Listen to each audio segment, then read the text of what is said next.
మన ఊటీ న్యూస్ కి స్వాగతం.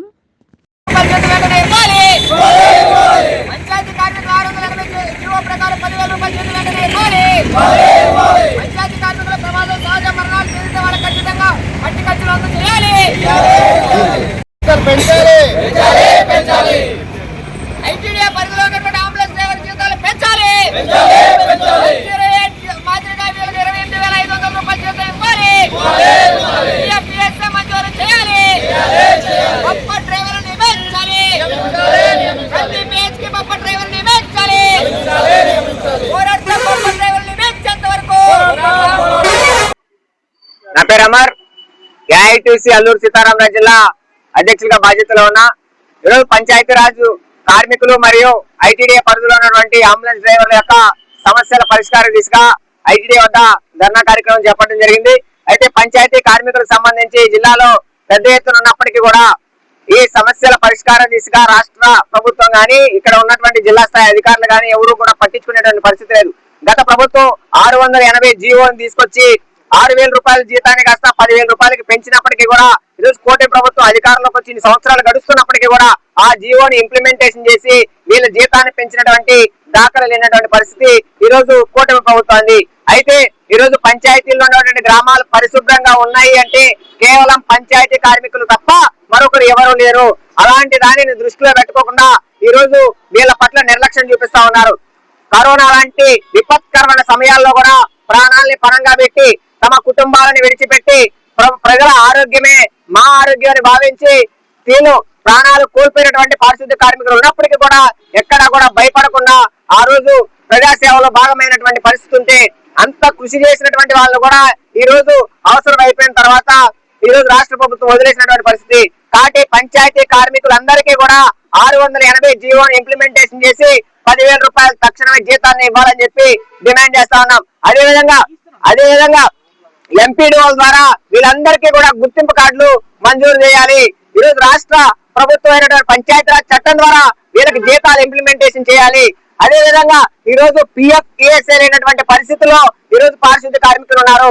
కాబట్టి ఈ సమస్యల పరిష్కార దిశగా ఖచ్చితంగా కూటమి ప్రభుత్వం మీద పంచాయతీ కార్మికులను పెద్ద ఎత్తున కూడేసుకుని ఈ జిల్లాలోని అదే విధంగా రాష్ట్ర వ్యాప్తంగా కూడా ఉద్యమాలకి శ్రీకారం చుడతామని సందర్భంగా తెలియజేస్తూ అదే విధంగా అంబులెన్స్ డ్రైవర్లు ఐటీడీఏ పరిధిలో అన్ని ఐటీడీఏల పరిధిలో కూడా అంబులెన్స్ ఉన్నటువంటి డ్రైవర్లు అందరూ కూడా ఈ రోజు 15,000 రూపాయలకి జీతానికి పనిచేసేటువంటి పరిస్థితి ఉంది.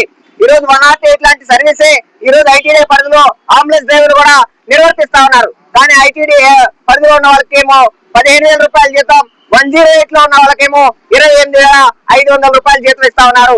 మరి అదే విధంగా ఈ అంతే శ్రమ 24x7 విధంగా పనిచేసేటటువంటి అంబులెన్స్ డ్రైవర్లకు కూడా అంతే జీతాన్ని కేటాయించాలి. అలానే శాశ్వత ఉద్యోగ భద్రత కల్పించి పర్మనెంట్ చేయాలని కూడా మేము డిమాండ్ చేస్తా ఉన్నాం. ఎందుకంటే హైకోర్టు ఆదేశాలు ఇచ్చినప్పటికీ కూడా ఆ హైకోర్టు ఆదేశాలను పట్టించుకోకుండా కోర్టు ప్రభుత్వం వ్యవహరిస్తా ఉంది. ఈ రోజు ఏదైనా పిలుపొస్తే మారుమూల ప్రాంతాల్లో పోయి అక్కడి నుంచి తీసుకురావాలి. అదే విధంగా ఏదైనా హాస్పిటల్ నుంచి ఒక బాడీని తీసుకెళ్లి అత్యవసరంగా మారుమూల ప్రాంతాల్లో సిగ్నల్ లేనటువంటి ప్రాంతాలు తీసుకెళ్ళినప్పుడు ఒకవైపు అధికారులు మీరు ఎఫ్ఆర్ఎస్ ఖచ్చితంగా వేయాలని చెప్పి డిమాండ్ చేస్తా ఉన్నారు. లేకపోతే ఆ రోజు సెలవు దినంగా వీళ్ళకి ఇచ్చేటటువంటి పరిస్థితి. మారుమూల ప్రాంతాల్లో మన ఏజెన్సీ సంగతి తెలిసిందే, సిగ్నల్స్ ఉండేటటువంటి పరిస్థితి ఉంది. అలాంటి పరిస్థితుల్లో ఇక్కడ ఉన్నటువంటి అంబులెన్స్ డ్రైవర్లందరికీ కూడా ఎఫ్ఆర్ఐఎస్ నుంచి మినహాయింపు ఇవ్వాలని చెప్పి కూడా డిమాండ్ చేస్తా ఉన్నాం. అదే విధంగా ఈ అంబులెన్స్ డ్రైవర్లకు కూడా పిఎఫ్ ఈఎస్ఐ లేదు, వాటిని సౌకర్యం కల్పించాలని డిమాండ్ చేస్తా ఉన్నాం. తక్షణమే మరి ప్రతి పిహెచ్కి కూడా బఫర్ డ్రైవర్ లేక 24x7 గా డ్రైవర్ ని ఖచ్చితంగా ఒక పిహెచ్కి ఒకళ్ళైనా సరే ఇప్పించే విధంగా ఈ ఐటీడీ అధికారులు చొరవ తీసుకోవాలని డిమాండ్ చేస్తా ఉన్నాం. ఇలాంటి సమస్యలపై పెద్ద ఎత్తున ఆందోళనకి భవిష్యత్తులో ఏఐటీసీ శ్రీకారం చుట్టబోతుందని తెలియజేస్తా ఉన్నాం. నా పేరు వదల కృష్ణబాబు. నేను ఐటీడీఏ అంబులెన్స్ ఆదివాసీ ఐటీడీఏ అంబులెన్స్ యూనియన్ ప్రెసిడెంట్ గా పనిచేస్తున్నాను.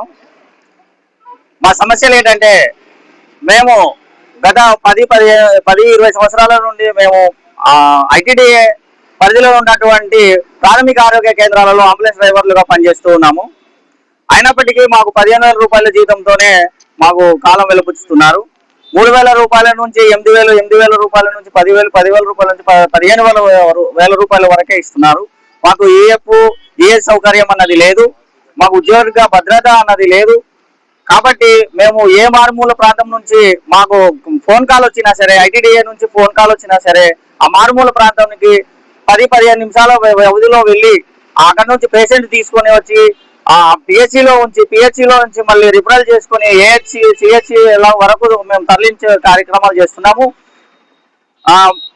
ముందు రాష్ట్ర ప్రభుత్వం వాళ్ళు మొన్న 1G రేట్ వాళ్లకు జీతాలు పెంపు అన్నది చేశారు. కానీ పిహెచ్సిలలో 24 గంటలు పనిచేస్తున్నప్పటికీ మాకు గుర్తింపు లేకుండా మాకు 15,000 రూపాయలు మాత్రమే ఇస్తున్నారు. వాళ్ళకు 8 గంటలు పనిదినము, రోజుకి 8 అవర్స్ వాళ్ళు పనిచేస్తూ ఉంటే మేము 24 గంటలు చేస్తున్నప్పటికీ మాకు గుర్తింపు అన్నది లేదు. దీని మీద మేము పెద్ద ఎత్తున ర్యాలీ కూడా చేయబోతున్నామని మేము ప్రకటిస్తున్నాము. మాకు ప్రతి ఒక పిఎస్సిలో మాకు ఒక బఫర్ డ్రైవర్ని నియమించాలని మేము అధికారులను కోరుకుంటున్నాము. మాకు 24 గంటలు వాడుకుంటున్నారు తప్ప, మా శ్రమని దోపిడీ చేస్తున్నారు తప్ప మాకు ఎటువంటి సౌకర్యాలు అనేది కల్పించడం లేదు. 24 గంటలు పనిచేయమంటున్నారు కానీ మాకు అక్కడ ఉండడానికి వసతి కానీ ఏమీ లేదు. మేము అద్దె ఇళ్లలో ఉంటూ మేము 24 గంటల సేవలు అందిస్తున్నప్పటికీ మాకు గుర్తింపు లేదనేసి నేను అంటున్నాను. మాకు తగినటువంటి సౌకర్యాలు కల్పించినట్లయితే ఇంకా మేము మెరుగ్గా చేయడానికి, ఉద్యోగం చేయడానికి, అంటే సేవ చేయడానికి మేము ముందుకు వస్తామని చెప్పేసి తెలియజేస్తున్నాం.